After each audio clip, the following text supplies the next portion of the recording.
One Kawan TV1. Alhamdulillah, pada saat ini kita bersyukur karena satu demi satu bukti itu terkuak, dan ini tidak lepas dari pertolongan Allah Subhanahu wa Ta'ala, Tuhan yang Maha Kuasa, bahwa perjuangan kita sedikit demi sedikit meskipun berat itu mulai menampakkan hasil. Kenapa saya bilang berat? Karena beberapa waktu yang lalu teman-teman juga sudah tahu bahwa saya dilaporkan ke Barreskrim oleh sekelompok pasukan yang menamakan dirinya itu pasukan bau tanah, ya. Saya nyebutnya bau tanah, bukan bawah tanah, karena kalau bawah tanah nggak konsisten. Bawah tanah ya harusnya di dalam tanah terus, kok ini keluar. Tapi kan sudah bau tanah nih, sudah hampir masuk ke tanah lagi gitu ya. Nah, kenapa saya bilang kita harus bersyukur? Karena meskipun awalnya mungkin teman-teman di Tempo itu agak-agak berat gitu ya mengeluarkan, tapi ya alhamdulillah mulai kemarin mereka mulai merilis ya di dalam bocor alusnya, yaitu Mas Pram, Mbak Cica, dan juga teman di sana ya, artinya Mas Abri, itu kemudian mengeluarkan rilisnya tentang FUFAFA. Dan ini ada yang menarik ya, luar biasa. Mereka kan selalu mendapatkan informasi A1 dari dalam. Sebenarnya saya pernah dengar informasi ini, tapi kan lebih bagus kalau misalnya ada institusi lain yang mengatakan. Sama seperti ketika kita juga menunggu sebenarnya teman-teman dari Fakultas Psikologi UI atau Universitas Indonesia untuk menemukakan penemuannya atau risetnya tentang FUFAFA. Dan Prof. Hamdilul dan kawan-kawan itu juga sebentar lagi akan merilis. Dan ini kalau sudah merilis, maka bagus sekali ya temuannya. Nah, apa yang dirilis oleh Bocor Alus Tempo ini memang menarik. Karena kabarnya mereka dapat kabar bahwa 2 minggu yang lalu sebenarnya ketika ini heboh, ya itu kemudian sudah ada perintah untuk langsung ke BSSN. BSSN itu adalah Badan Cyber dan Sandi Negara. Itu institusi resmi negara yang biasanya memang selain dia memvalidasi kalau ada temuan, dan itu biasanya diandalkan oleh Kementerian Kominfo, dan juga diandalkan nantinya kalau misalnya ada penyidikan di aparat, itu akan. Dan ternyata temuan dari BSSN ini mengejutkan. Karena apa? Karena akun FUFAFA yang ada di Kaskus beberapa tahun yang lalu itu memang valid, itu adalah milik Wapres terpilih. Sehingga membuat istana menjadi kemudian sedikit panik gitu ya gitu. Dan kemudian ditanyakan langsung kepada yang bersangkutan. Tapi lagi-lagi ya ini yang bersangkutan mengelak dan tidak mengakui kalau itu akunnya. Menariknya kemudian kata Tempo ya ini ya, kata Bocor Alus ditanyakan ke adiknya. Jadi istana menanyakan ke adiknya, ke Kaisang, dan Kaisang memang ngaku jawab ya. Kaisang kan orangnya gitu, ceplas-ceplos ya, kadang-kadang kelepasan, kayak dia dulu juga kelepasan katanya mau ada kudeta nanti gitu ya. Nah, ternyata Kaisang pun mengamini bahwa akun FUFAFA itu adalah milik kakaknya. Nah sudah, dengan demikian maka muncullah awalnya itu upaya untuk melakukan bumi hangus akun FUFAFA itu ya, bukti-buktinya. Karena kan ada sekitar 5.000 postingan. Tapi untung ya netizen ini dan kawan-kawan semuanya itu sempat melakukan penyelamatan ya terhadap aku. Jadi sudah di screenshot semuanya, sehingga ketika 2.100 akun itu kemudian dihapus ya, kita sudah punya gitu ya screenshotnya, dan kita sudah punya copy linknya. Jadi andai kata nantinya akan dilakukan penyidikan, silahkan lognya kita juga punya kok gitu untuk kemudian dibuka lagi. Jadi ini sebenarnya kalau dikatakan kemarin Prof. Jimli itu mengatakan sudahlah maafkan saja, dan bahkan statement Prof. Jimli yang terakhir bagus tuh.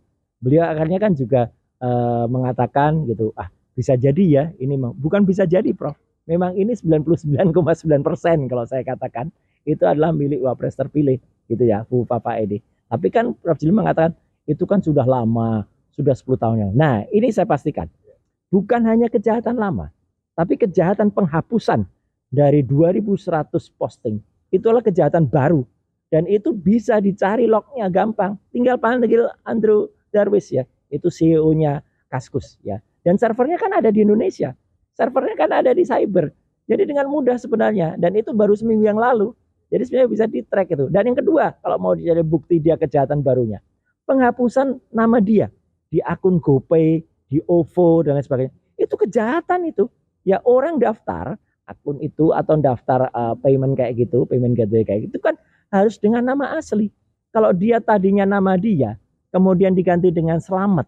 Nah ini kan namanya pemalsuan dokumen ya. Itu harusnya menjadi bukti kriminal yang dilakukan lagi. Jadi setidaknya ada 2 alat bukti baru kriminal yang dilakukan oleh si orang ini ya, Wapres atau suruhannya. Kalaupun dia tidak ngaku ya, kalau itu ya sudah suruhannya saya kena. kan pasti ada lah jejak digital, itu tidak mungkin hilang.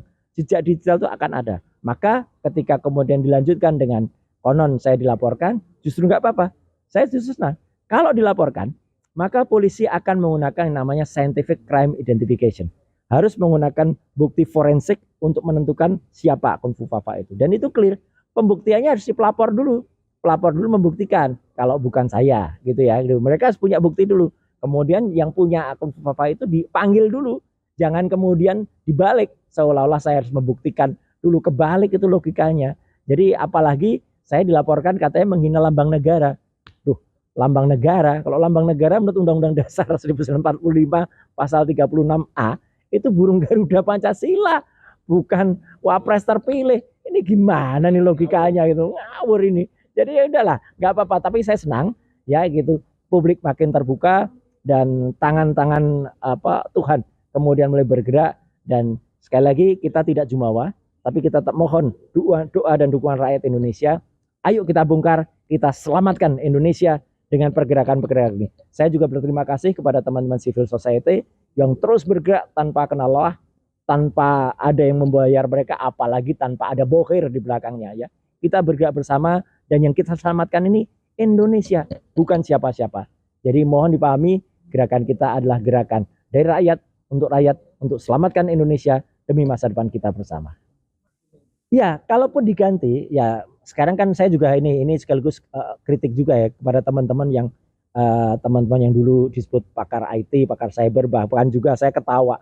Kemarin ada ahli, katanya ahli keamanan cyber, diundang di salah satu TV nasional, ternyata dia omongannya juga sama, sudahlah ini sudah 10 tahun yang lalu, sudah nggak ada gunanya lagi diungkap, kita harus mengedepankan perdamaian. Ini orang cyber kok ngomongannya kok malah soal perdamaian jadi orang sosial kayak gini. Ayo kita buktikan. Kalaupun mau ada yang mengganti, tentu saja log file itu akan bisa membuktikan kepalsuan mereka. Contohnya ketika akan diganti nomor handphone plus 6289750 sekian belakangnya 33 itu mengganti selamat. Tapi kan nggak bisa.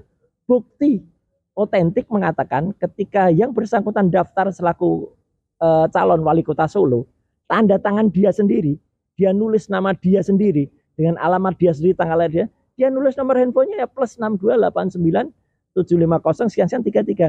Dan di bocor halus Tempo juga terbukti. Teman-teman kayak Mas Pram, kayak Mas Abri, kayak Mbak Cica itu juga dulu tuh kalau kontak yang bersangkutan itu pakai nomor telepon itu, bukan nomor telepon yang baru. Jadi kalau itu mau diganti jejak digitalnya, kebohongan apa lagi yang mau dilakukan gitu loh. Jadi itulah clear banget. Saya bukan berarti saya jumawa, bukan berarti saya kemudian sok berani, enggak. Orang tentu saja ada ukurannya, tapi saya berani karena insya Allah benar, saya berani karena insya Allah pegang data, dan mari kita buka-bukaan saja. Dan insya Allah ini bisa berguna bagi masyarakat. Kalau memang biasanya hal kayak gini kan biasanya kepolisian juga gercep ya, gak usah tunggu laporan. Mereka kan bisa gerak sebenarnya dengan form B, gak usah nunggu laporan. Tapi kenapa lama? Dan kita lihat laporan dari pasukan bau tanah tadi, itu kan sudah sejak 27 September. Ya sampai dengan ini saya juga belum lihat pasal mana yang mau dilaporkan. Ya gitu. Sejauh ini yang saya lihat baru laporan penerimaan saja. Nah kalau laporan penerimaan itu bukan berarti itu sudah lapor. Tapi nggak apa-apa. Saya tunggu saja. Dan sekali lagi mari kita berdoa agar kasus ini segera terungkap. Dan kalau kasus sudah terungkap, kita akan bisa menyelamatkan Indonesia. Itu aja. Oh iya harus. Kita harus tetap di jalur perubahan dan civil society selalu berada bersama-sama kita. Halo Pak. Yuk.